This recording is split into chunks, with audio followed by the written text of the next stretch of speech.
Hi, everyone. Welcome back to the Turtle Wins the Race Home-Based Business Podcast. My name is Kara Buntin, and I've owned a home-based business since 1999, so that's what we talk about here. And today I wanted to talk about a post that was in my private Facebook group for my program. And someone was talking about how she has been doing well with her business, and it's doing, like, financially, she's doing well. And she's been working really hard on it. It's making improvements. It's bringing her a decent income. And she would like to be able to tell people about this, but she feels like the people in her life, her friends and family, are not doing as well. And whether they have their own businesses or they work for someone else, or they are a couple and only one of them can work for whatever reason and they're limited to one income, she knows people who feel like they're not doing very well financially right now. And so she's reluctant to tell them about how well she feels like she's doing. And not even that you're like getting super rich, but just that you're making ends meet and you're making a decent wage and you've been working hard and it's finally seeming to pay off. But you don't want to say anything because you don't want people to be jealous, or you feel like they'll be jealous, or they won't be supportive. And that's a very real concern, because I know that there are a lot of people, and we all know people like this, who are just not supportive, or they're just going through something themselves and they can't help but just kind of take it out on everybody else. And I think you have to look at this from two different directions, right? You have to look at it from your own perspective. And yes, you've been working hard, you're making money, your business is starting to show some success. And yeah, you do want to tell people about that. But on the other hand, if you know that your friends or family members are not doing as well, you do want to be considerate and you don't want to kind of rub it in their face, right? So the first thing I would say is that if you are in a situation where you feel like you're doing better than your friends financially, or for whatever the situation is, whether they hate their job and you love yours, it's the same kind of thing. Whether you take the money out of it, you're earning exactly the same amount of money. If you're happy and they're not, you don't want to rub their face in that either. So it doesn't necessarily just have to be financial, but it could just be that you're doing better than they are in your opinion, and maybe in their opinion, right?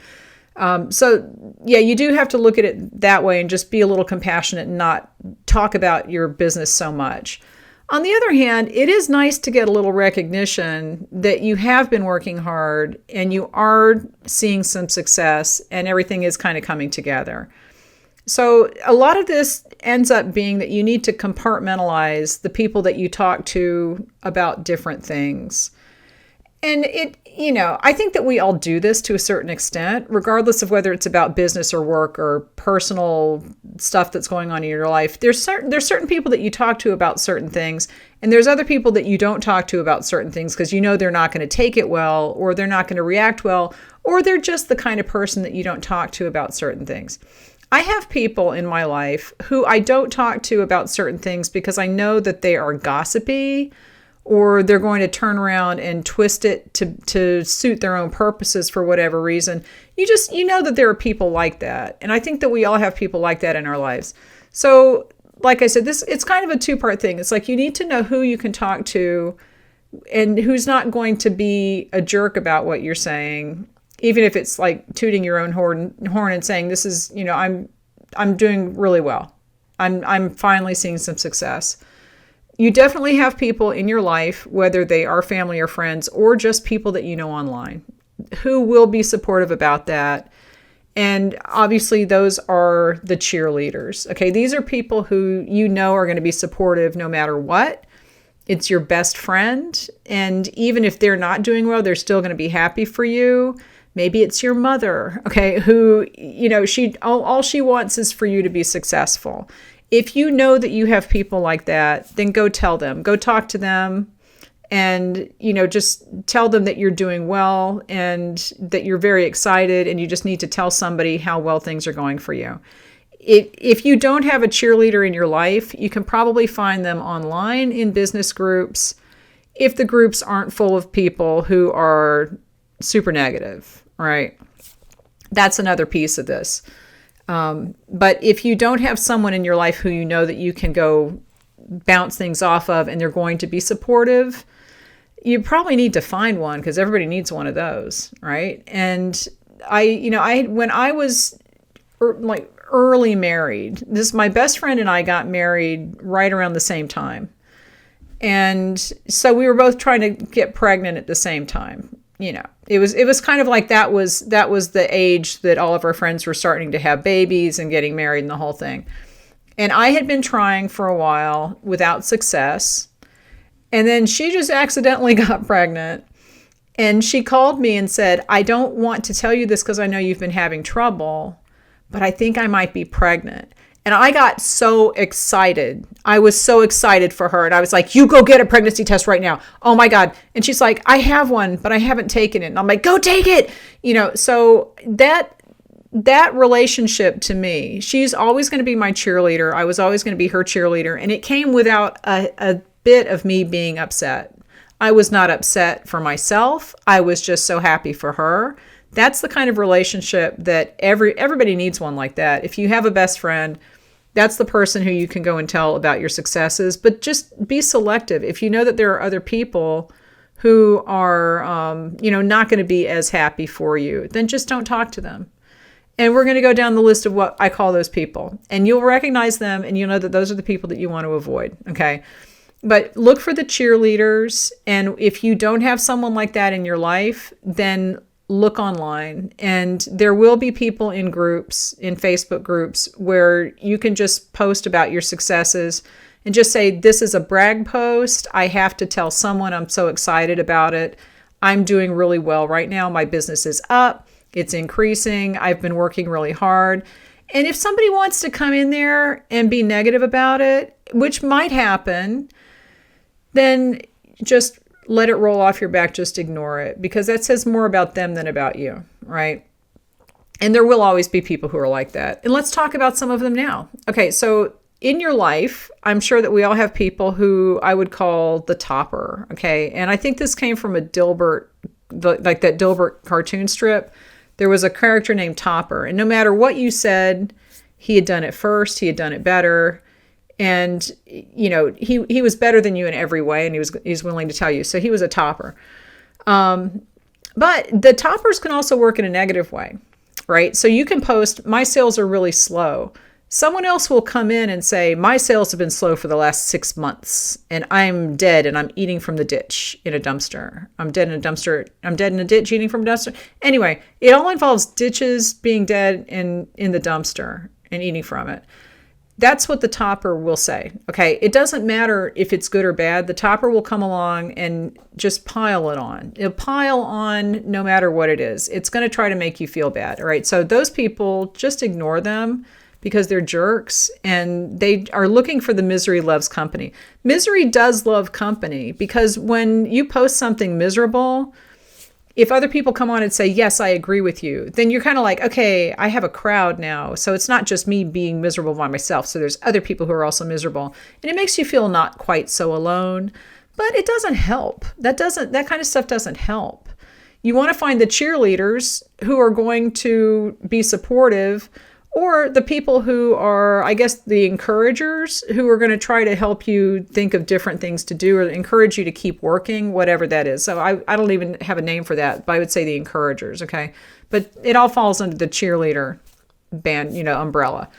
You want to avoid toppers because they're just there to try to make you feel like everything they do is better than what you do, or worse, because sometimes if you're saying my sales are so terribly slow, they're like, mine are much worse than yours. So, but it's a weird dynamic with toppers. They're a little off. Then there are the people who I call the buzz killers or dream crushers. Buzz killers and dream crushers are very related, but the buzz killers basically just want to ruin your good mood. They want to tell you that whatever you do, it only happened because you got lucky, or you got lucky. It's usually just that you got lucky. It has nothing to do with the fact that you have been doing a lot of hard work. They will disregard all of that, and they will just say, you got lucky. It has nothing to do with you. It's just pure circumstance, and it could have happened to anyone. You just are the one that got lucky. You want to avoid them too. And I'm sure that we all know who those are. And everybody's got a relative like this, right? They're the ones that sit at the family reunions and just make everybody feel miserable. you don't want to hang out with those people if you have good news to share, right? And then I mentioned dream crushers. Dream crushers are, they take something that it's kind of like harsh reality, and they'll tell you the harsh reality, but if it's tinged with the buzzkill, it's not always reality. It's their perception of reality, and they just want to kind of stick it to you. So dream crushers basically tell you why something won't work, or why it didn't work, or why it isn't going to work for you specifically. And so I guess that's not really a dream crusher. I guess it could be, but if you're going to someone and saying, I have the best news, if they're a dream crusher and you know who they are, everybody has someone in their family like this, right? You have someone in your friend group like this. Don't go to them with that happy news, because that's going to make you feel terrible when they come back at you. And that's what they do. They come back at you. So find your cheerleaders, and then you just be selective with who you tell this kind of stuff to. All right. It's an interesting topic, and this was kind of a shorter podcast than I usually do, but it's really just a matter of figuring out who you can talk to about good news. And it also feeds into who you can talk about bad news to, right? Because you don't want the people who are the toppers to be the ones that you talk about bad news to, because they're just going to make it feel so much worse. If you say, my sales have been down, or let's say that you have a job that you go to, my boss is the worst. And the topper comes along and says, well, my boss does this. And then you kind of feel like you have to compete. So you think of some other terrible things like, my coworkers do this. And they're like, oh, my coworkers do this. And it just becomes a tit for tat of who has it worse, right? You want to avoid that if you're trying to make yourself feel better. That doesn't make yourself feel better. And one thing about that kind of thing in Facebook groups, because that happens a lot, does anyone else have slow sales? Well, you're going to get the people who have slow sales pile on that thread. And that's why we don't like that in my public Facebook group. It's because it becomes not a how can I make sales better, but it becomes everybody pile on and tell us the worst thing that's happened to you. Excuse me, I had to pause there to cough. But the toppers and the misery loves company crowd, stay away from those. It's just not going to help. And especially if you have good news to share. And you know what? If you're in a whole crowd, if you're going to your family reunion and you don't have one person in that group who is your cheerleader, number one, why are you going? Right? That's a terrible place to be. But if you don't have one person in that group who is positive, just don't even bring it up. Just don't even bring it up, because it's not going to end well. And if you're being considerate and they actually are having a hard time, then you don't want to rub it in. You don't want to say, I'm doing great. If they say, how are you doing? Just say, oh, I'm fine, and leave it at that. You don't have to get into details. But if you are in a place where you have someone who you know is supportive, then tell them. And if you have a Facebook group where you can post things like that and people are supportive, then post it there. Because you do deserve to be recognized for hard work. You do deserve to have some recognition and some appreciation if you have worked really hard to get something going and it's actually working. But not every situation is going to be the one that you want to do that in. So just be careful. And you don't want to go into something in a really good mood and then come out feeling miserable. And that's what happens when you talk to the toppers, the buzzkillers, and the dream crushers, and you don't have a cheerleader around. All right, so find your cheerleaders and share your good news with them, and leave the other people to their own misery. There's really nothing else that you can do about it. All right, so leave me any questions, give this video a thumbs up, and I will talk to you later.